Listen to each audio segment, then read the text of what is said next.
आरोपी विरुद्ध भारतीय दंडविधान 1860 कलम 324, 323 व 504 सह कलम 34 नुसार खटला चालविण्यात आला।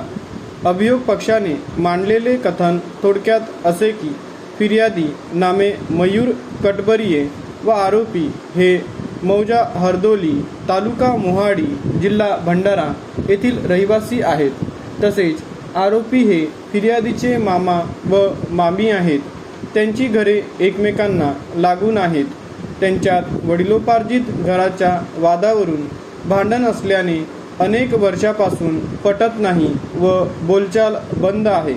दिनांक 10/4/2020 रोजी सकाळी 6 वाजताचे सुमारास फिर्यादी हा शेण उचलून जवळच्या खतावर फेकत होता। त्यावेळी त्याचे घराजवळ असलेल्या तुराट्या ह्या आरोपी क्रमांक 1 व 2 पेटवत होते। तेव्हा फिर्यादीने माझ्या तुराट्या कशाला पेटवता असे बोलला असता आरोपी माझ्या जागेत तुराट्या ठेवलास म्हणून मी तुराट्या पेटवीन असे बोलून शिवीगाळ करून फिर्यादीस कुऱ्हाडीचे मुदईने आरोपी क्रमांक 1 ने उजव्या डोळ्याच्या भुवईच्या वर कपाळावर मारले। त्यामुळे त्यास रक्ताची जखम झाली व टाके लागले। फिर्यादीचे आई व लहान भाऊ आकाश कशाला भांडण करता असे बोलून भांडण सोडविण्यास आले असता आरोपी क्रमांक 1 ने आकाश यास तुला जास्त समजते का असे बोलून कुऱ्हाडीने डोक्यावर मारले। त्यामुळे त्याचे डोके फुटून रक्त आले। तसेच त्याची आई उषा हिला सुद्धा डोक्यावर व उजव्या हातावर काठीने मारपीट केली व दुखापत केली।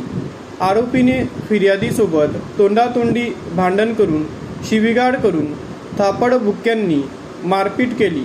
त्यामुळे फिर्यादीने आरोपीविरुद्ध पोलीस ठाणे मोहाडी येथे तोंडी फिर्याद नोंदविली। परिच्छेद फिर्यादीने दिलेल्या तोंडी रिपोर्टवरून आरोपीविरुद्ध अपराध क्रमांक 58/2020 कलम 324, 323 व 504 सह कलम 34 भारतीय दंडविधान नुसार गुन्हा दाखल करण्यात आला।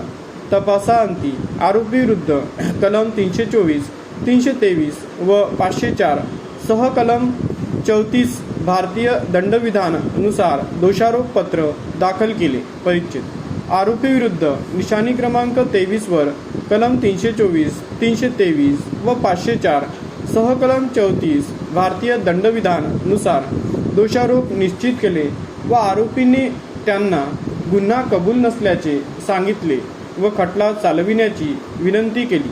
त्यावरून प्रस्तुतचा खटला चालविण्यात आला। परिच्छेद अभियोग पक्षातर्फे महत्त्वाचे साक्षीदार तपासून झाल्यानंतर दिनांक 31/8/2023 रोजी निशाणी क्रमांक 1 वर सरकारी पक्षाचा पुरावा बंद केला। आरोपींविरुद्ध कलम 313(1)(ब) फौजदारी प्रक्रिया संहितेनुसार पुरावा उपलब्ध झाल्याने निशाणी क्रमांक 65 ते 68 वर जबाब नोंदविला। परिच्छेद आरोपीविरुद्धचा गुन्हा सिद्ध करण्याकरिता अभियोग पक्षाने एकूण 7 साक्षीदार तपासले। अभियोग पक्षातर्फे विद्वान विशेष सरकारी वकिलांचा तर बचाव पक्षातर्फे विद्वान वकील श्री S.J. भुतांगे यांचा युक्तिवाद ऐकला। परिच्छेद एखाद्या व्यक्तीने दुसऱ्या व्यक्तीला हेतुपूर्वक दुखापत केल्यास भारतीय दंडविधान कलम 323 अन्वये गुन्हा होतो व अशी दुखापत ही गोळी मारण्याच्या, भोसकण्याच्या किंवा कापण्याच्या साधनाने किंवा गुन्ह्याकरिता वापरले जाणारे हत्यार अगर मानवाच्या मृत्यूस कारणीभूत होईल असे हत्यार किंवा आग लावून किंवा मारण्याची वस्तू किंवा स्फोटकाच्या सहाय्याने किंवा कोणत्याही प्राण्याच्या सहाय्याने केली तर भारतीय दंड विधान कलम 324 अन्वये गुन्हा होतो। आरोपींनी फिर्यादीस कुऱ्हाडीच्या मुदईने उजव्या डोळ्याच्या भुवईच्या व कपाळावर मारले। फिर्यादीचा भाऊ नामे आकाश यास कुऱ्हाडीने डोक्यावर मारून रक्ताची जखम केली। फिर्यादीचे आईस डोक्यावर व उजव्या हातावर काठीने मारपीट केली आणि त्यांच्यासोबत तोंडातोंडी भांडण करून शिवीगाळ केली असे सरकारी पक्षाचे कथन आहे. परिच्छेद ज्या ठिकाणी आरोपींनी फिर्यादीस मारहाण केली ते ठिकाण शाबित करण्याकरिता साक्षीदार क्रमांक 5 पंढरीनाथ नेहू झंजाड यांना घटनास्थळ व जप्ती पंचनाम्यावरील पंच म्हणून तपासले. त्याने त्यांच्या पुराव्यात असे आणले आहे की पोलिसांनी त्याला पंचनाम्यासाठी 11/4/2020 रोजी निशाणी क्रमांक 43 वरील सूचनापत्र दिले असून त्याप्रमाणे तो हरदोली गावी फिर्यादीचे घराजवळ गेला होता. त्या ठिकाणी रुपेश झंजाड व पोलीस होते. तिथे त्यांचे समक्ष निशाणी क्रमांक 44 वर घटनास्थळ पंचनामा तयार करण्यात आला. तसेच त्यांचे समक्ष फिर्यादीकडून रक्त लागलेला शर्ट व एक कुऱ्हाड, फिर्यादीच्या भावाकडून एक शर्ट आणि रुमाल व तसेच आरोपीच्या घरातून एक काठी जप्त करून त्यांचे निशाणी क्रमांक 45 ते 47 वर जप्ती पंचनामे तयार केले. उलट तपासात सदर साक्षीदार पोलीस पाटील असल्याने त्याला पोलिसांकडे जावे लागते. त्यामुळे त्याने यापूर्वी देखील साक्ष दिली आहे व तो पोलिसांच्या अधिपत्याखाली काम करत असल्याचे कबूल करतो.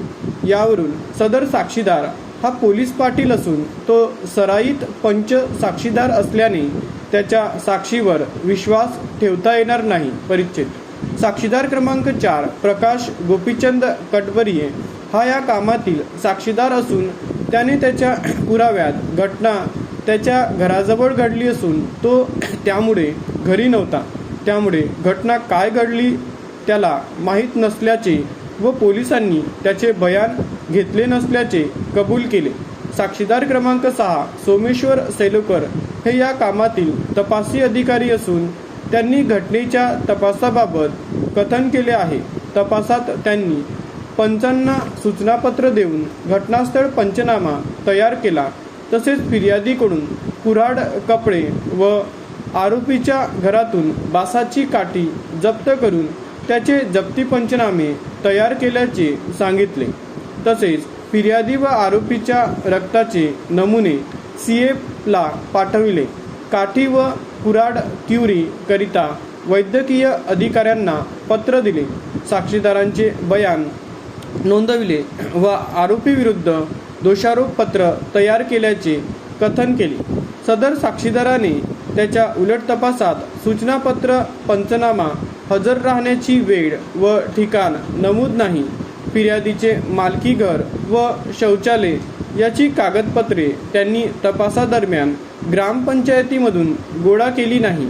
जप्ती पंचनाम्यामध्ये फिर्यादीचा आकाशच्या व आरोपींचे घर क्रमांक व चतुर्सीमा नमूद केल्या नाहीत. क्युरी पत्रावर जावक क्रमांक आणि वेळ नमूद नाही या बाबी कबूल व मान्य केल्या आहेत. तसेच साक्षीदार क्रमांक 1 ने त्याच्या बयानात आरोपी किशोरच्या हातात माचीस होती. किशोरने इथून जाण्याकरिता रस्ता द्या. किशोरने त्याच्या शेवग्याच्या शेंगेचे झाड तोडताना त्याने अडवले. मी रिपोर्ट द्यायला जात असताना सर्व आरोपींनी मला अडवले. किशोर त्याच्या आईला मी आज ना उद्या कोर्टात पैसे भरेन असे सांगितले नसल्याचे देखील कबूल केले आहे. तसेच साक्षीदार क्रमांक 2 उषा हिने तिच्या बयानात सर्व आरोपींनी तुझ्या मुलाला मारले तसेच सर्व आरोपींनी मला काठीने मारले असे सांगितले नसल्याचे सुद्धा कबूल केले आहे. साक्षीदार क्रमांक 3 याने बयानात घटना माझ्या घरी घडली. किशोर, मनोज, सविता यांनी माझ्या आईला काठीने मारले असे सांगितले नाही हे देखील कबूल केले आहे. असे असले तरी सदर साक्षीदार हा केवळ तपास करणारा अधिकारी आहे. त्यामुळे तो घटनेचा प्रत्यक्ष साक्षीदार नाही. घटना त्याचे समोर घडली नाही. त्यामुळे त्याच्या साक्षीवर विसंबून राहता येणार नाही.